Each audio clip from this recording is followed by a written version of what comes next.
এই যে এদিকে দেখেন, 2 ঘন্টা পানিতে থাকতে পারবেন আপনি এক ডুবে।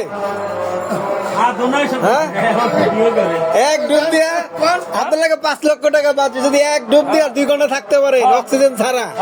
হ্যাঁ, এই যে সবাই সাক্ষী, যে সবাই সাক্ষী। আপনি পারবেন? এদিকে আপনি পারবেন? ক্যামেরা হ্যাঁ? পরে কি আর এদিকে তাকান। হ্যাঁ বলে এক নদীর ভিতরে এক ডুব দিয়ে 2 ঘন্টা থাকবো, পরে কি যেতে পারবেন না মরে পারবেন? কেমন কম? ও মানে সব ঠিক আছে, লাস্টে মরে না যেতে পারে ওটা কি করবেন?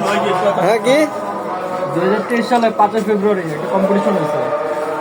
কম্পিটিশনে 24 মিনিট 37 সেকেন্ড 24 মিনিট 37 একটা মানুষ দম বন্ধ করে রাখছে এবং প্রাইজ জিতে 2023 সালে 5 ফেব্রুয়ারি। আচ্ছা গেল, এটা হাইস্ট রেকর্ড রেকর্ড মানে পৃথিবীতে একজন করছে। পৃথিবী 24 মিনিট 37 সেকেন্ড। আমি যে কইছি যেটা এই তো ওয়ার্ল্ড রেকর্ড একটা মানুষ করছে, রেকর্ড করছে। তাহলে আপনি একটা ওয়ার্ল্ড রেকর্ড বানান 2024 সালে। 3 মিনিট